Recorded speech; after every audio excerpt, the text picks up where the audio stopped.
Hi hello welcome to our channel. నా పేరు హరీష్ అభిరెడ్డి. ఆంధ్రప్రదేశ్ లో జనసేన పార్టీకి సంబంధించినటువంటి ఎమ్మెల్యేలు, మంత్రులు ఉన్నటువంటి ముగ్గురు మంత్రులు, దాంట్లో పవన్ కళ్యాణ్ గారు, నాదెళ్ల మనోహర్ గారు, కందుల దుర్గేష్ గారు, వీళ్ళ ముగ్గురు కూడా టాప్ 10 లో కాదు, టాప్ 5 లో ఇద్దరు మంత్రులు ఉన్నారు. టాప్ 10 లో పవన్ కళ్యాణ్ గారు, కరెక్ట్ గా 10వ ర్యాంక్ లో పవన్ కళ్యాణ్ గారు. నిజంగా ఎంత కసిగా పనిచేస్తున్నారో, వాళ్ళ నిబద్ధతను ప్రజలకు ఎంత బలంగా చూపించుతున్నారో వాళ్ళ పరిపాలన విధానంలో చూడొచ్చు. నిజంగా ఒక సంచలనమే క్రియేట్ చేస్తున్నారు.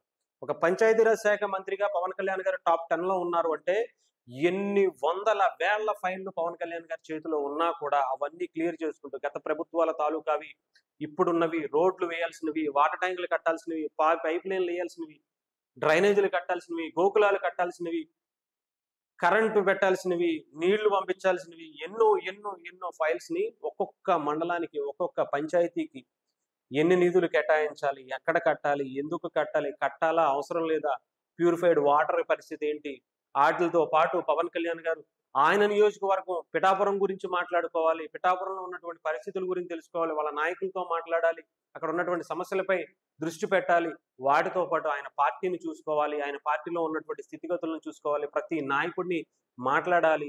అలాగే పంచాయతీరాజ్ శాఖ ఇది ఒకటి మాత్రమే, ఇంకా అడవి శాఖ, ఇంకా ఎన్విరాన్మెంట్, ఇంకొకటి సైన్స్ అండ్ టెక్నాలజీ, ఇంకొకటి అంటే ఇలా అనేక సంబంధించినటువంటి 5 శాఖలు ఆయనకు ఉన్నాయి. ఈ శాఖలు అన్నిటికీ కూడా పవన్ కళ్యాణ్ గారు నిలబడి పని చేసుకుంటూ టాప్ 10 లో ఉన్నారంటే అర్థం చేసుకోండి ఎంత బలంగా పనిచేస్తున్నారు అని.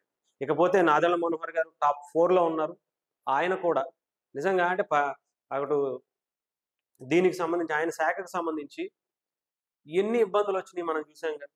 పౌర సరఫరాల శాఖకి సంబంధించినటువంటి మంత్రిగా ఆయన ఎంత ఫాస్ట్ గా ప్రతి రేషన్ షాప్ దగ్గరికి వెళ్ళి టెస్ట్ చేసుకుంటున్నారు, గోడౌన్లు చెక్ చేసుకుంటున్నారు, రైస్ మిల్ చెక్ చేస్తున్నారు, తూనికలు ఇవన్నీ ఎలా ఉన్నాయో చూసుకుంటున్నారు, క్వాలిటీ ఎలా ఉందో చూసుకుంటున్నారు, రైతుల దగ్గర నుంచి ఎలా కొనాలో ఎలా అమ్మాలో చూసుకుంటున్నారు, వాళ్ళకి డబ్బులు ఎలా జమ అవుతున్నాయో లేదో చూసుకుంటున్నారు.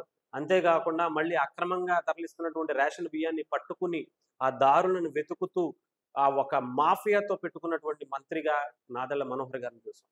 అంటే వాళ్ళకి ఆయన కూడా జనసేన పార్టీలో ఆయన కూడా టాప్ 2 లో ఉన్నారు. ఆయన నియోజకవర్గం చూసుకోవాలి, రాష్ట్రం మొత్తం తిరగాలి. రాష్ట్రంలో అన్ని నియోజకవర్గాలకు వెళుతూ అక్కడ ఉన్నటువంటి గోడౌన్లను కానీ, ఇవి పౌర సరఫరాల శాఖకు సంబంధించినటువంటి అనేక విషయాలపై తిరుగుతూ ఉండాలి, చూసుకుంటూ ఉండాలి. పార్టీ విషయాలు చూసుకోవాలి, పార్టీ కార్యక్రమాలకు హాజరవ్వాలి, ఆయన నియోజకవర్గం చూసుకోవాలి, పెళ్లిళ్ళు శుభకార్యాలు చూసుకోవాలి, ఏదైనా పరామర్శలు ఉంటే పరామర్శించుకోవాలి. అంతేకాకుండా ఇంకా పోతే కందుల దుర్గేష్ గారు టాప్ 2 లో ఉన్నారు. ఒక ఆయనకి టూరిజం శాఖ మంత్రిగా, సినిమాటోగ్రఫీ శాఖ మంత్రిగా ఆయనకి చాలా సవాళ్ళు ఉన్నాయి. టూరిజంని ఆంధ్రప్రదేశ్లో ఎలా డెవలప్ చేయాలి, గతంలో మన మంత్రులు చూసాం, అటు వైఎస్ఆర్సీపీకి సంబంధించినటువంటి రోజా గారు కావచ్చు, ఇంకొకళ్ళు కావచ్చు, ఎలా తిరిగారు బయటికి వెళ్ళి. కానీ ఇక్కడే ఉండి ఆంధ్రప్రదేశ్లో ఎంత అద్భుతాలు చేయొచ్చో, ఎలా టూరిజంని డెవలప్ చేయొచ్చో, సినిమా ఇండస్ట్రీని ఎలా తీసుకురావచ్చో అవన్నీ కూడా అడిగింది అడిగినట్టుగా సినిమా ఇండస్ట్రీకి రేట్లు పెంచమని కానీ, స్క్రీన్స్ ఇవ్వమని కానీ, ఇంకొకటి కానీ అడిగితే పర్మిషన్స్ గురించి కానీ, షూటింగ్స్కి ఎప్పటికప్పుడు చేసుకుంటున్నారు. అంతేకాకుండా కందుల దుర్గేష్ గారు టూరిజం మీద ప్రత్యేకమైనటువంటి శ్రద్ధతో అటు అరకు, పాడేరు, విశాఖపట్నం, మిగతా ఎక్కడైతే అటు నెల్లూరు జిల్లాలో ఉన్నటువంటి టూరిజం ప్లేస్లు, చిత్తూరు కావచ్చు, రాష్ట్రంలో ఉన్నటువంటి అనేక టూరిజం ప్లేస్లని డెవలప్ చేసుకోవడం కోసం, మరుగున పడిపోయినటువంటి బీచ్లు సుందరీకరణ కోసం, టూరిజం ప్లేసుల సుందరీకరణ కోసం అనేక కార్యక్రమాలకు ఆయన డబ్బులు గవర్నమెంట్ తరపు నుంచి లేకపోయినా ఏం చేస్తే బాగుంటుంది, ఎలా అడ్జస్ట్ చేస్తే బాగుంటుందని సీఎం గారితో మాట్లాడుతూ తెచ్చుకుంటూ, సెంట్రల్ గవర్నమెంట్తో తెచ్చుకుంటూ వెంటనే ఆ ఫైల్స్ అన్నిటినీ కూడా, సార్ ఇక్కడ ఇది కడితే బాగుంటుంది సార్, ఓకే రైట్ కట్టేద్దాం, నెక్స్ట్ దీనికి ఇక్కడ రోడ్ వేస్తే బాగుంటుంది సార్, ఇది కళ్యాణ్ గారికి చెప్తాం, ఈ రోడ్ వేపిస్తారు, రైట్ ఇది పంపించండి, దీనికి డబ్బులు శాంక్షన్ చేయించండి. ఇవి ఎప్పటికప్పుడు చేసుకుంటూ, అంటే సెకండ్ ప్లేస్లో టూరిజంని అలాగే సినిమాటోగ్రఫీని పెట్టారు అంటే ఆయన ఎంత బలంగా కష్టపడ్డారో చూడండి. కందుల దుర్గేష్ గారి యొక్క అంటే పోటాపోటీ తత్వం అనేది ప్రతి దాంట్లో ఉండాలి. టీడీపీ వాళ్ళు ఏం తక్కువేం కాదు, కానీ జనసేన వాళ్ళు వచ్చిన ఫస్ట్ టైం, ఇప్పుడు కందుల దుర్గేష్ గారికి మంత్రి శాఖ ఫస్ట్ టైం, నాదెళ్ల మనోహర్ గారికి ఎక్స్పీరియన్స్ ఉండొచ్చేమో, కానీ ఈయనకి ఇది ఫస్ట్ టైం. కానీ ఎమ్మెల్యే గారు ఫస్ట్ టైమే, మంత్రి గారు ఫస్ట్ టైం కందుల దుర్గేష్ గారికి, పవన్ కళ్యాణ్ గారికి. 8 నెలల్లోనే ఇన్ని అద్భుతాలు చేస్తూ, ఇన్ని ఫైల్స్ క్లియర్ చేసుకుంటూ, ప్రజల సమస్యల పట్ల, ప్రజల ఒక అవసరాల పట్ల ఒక నిబద్ధతగా నిజాయితీగా పనిచేస్తే ఎంత బాగుంటుందో ఈసారి జనసేన పార్టీ ఎమ్మెల్యేలు, మంత్రులు ఒక పక్క ఎమ్మెల్యేలకు కూడా ర్యాంకులు ఇవ్వాల్సిన పరిస్థితి ఈసారి తీసుకొచ్చారు. వాళ్ళకు కూడా ఇస్తారట. అంటే మీరు ఎంత బలంగా పనిచేస్తున్నారు, మీ నియోజకవర్గంలో ఎలాంటి సమస్యలు ఉన్నాయి, వాటిని ఎలా తీసుకున్నారు, ఎలా క్లియర్ చేసుకుంటున్నారు, ఇవన్నిటి మీద కూడా మళ్ళీ రివ్యూలు ఉంటాయని కూడా అంటున్నారు. అంటే ఎప్పటికప్పుడు ప్రజల గురించి ఆలోచించడం అనేది ఎన్డీఏ కూటమి, ముఖ్యంగా జనసేన పార్టీకి సంబంధించినటువంటి మంత్రులు ముగ్గురు కూడా చాలా ముందున్నారు అనడంలో ఎటువంటి సందేహం లేదు.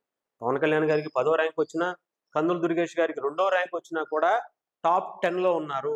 చెప్పానుగా ఇందాక, ఎన్ని సమస్యలు ఉంటాయో అవన్నీ అవరోధాలు దాటుకుంటూ కోర్టు కేసులు ఉంటాయి.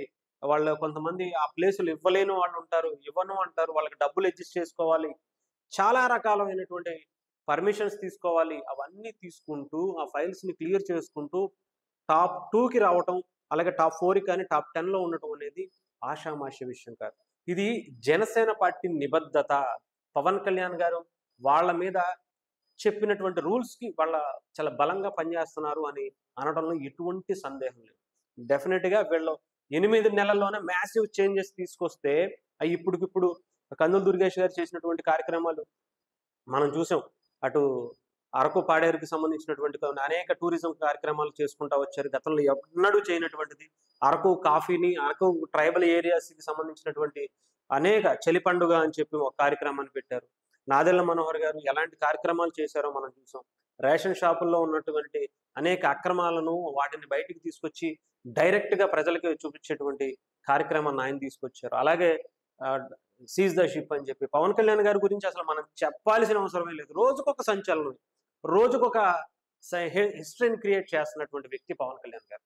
ఆయన శాఖలో ఎన్ని అద్భుతాలు సృష్టిస్తున్నారో మనం చూసాం.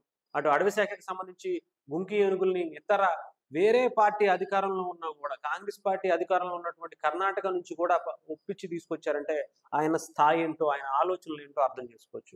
అంతేకాకుండా సైన్స్ అండ్ టెక్నాలజీ మీద ఆయనకు ఉన్నటువంటి ఇంట్రెస్ట్తో ఏం చేయొచ్చో కూడా మనం చూపిస్తున్నారు ఎంతో మందికి, స్టూడెంట్స్కి మంచి కార్యక్రమాల కోసం.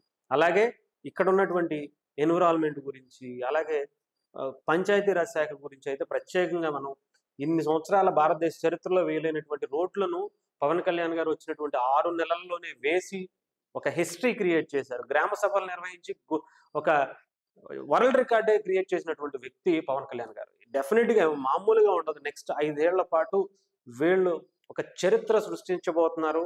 ఆంధ్రప్రదేశ్లో ఇంకొక మంత్రి కూడా జనసేన పార్టీకి యాడ్ అవ్వబోతున్నట్టుగా తెలుస్తుంది. అది నాగబాబు గారో లేదా ఇంకొకళ్ళ అనేది తెలియదు, కానీ డెఫినెట్గా ఇంకొక మంత్రి జనసేన పార్టీకి యాడ్ అవ్వబోతున్నారు. వాళ్ళు కూడా ఎలా చేస్తారనేది మనం నెక్స్ట్ తెలుసుకుందాం. ఏదేమైనా సరే ఒక మ్యాసివ్ ఇంపాక్ట్ని ఆంధ్రప్రదేశ్ మీద చూపిస్తున్నారు జనసేన పార్టీ మంత్రులు పవన్ కళ్యాణ్ గారు, నాదెళ్ల మనోహర్ గారు, కందుల దుర్గేష్ గారు అనటంలో ఎటువంటి సందేహం లేదు. కూటమి కూడా అదే స్థాయిలో.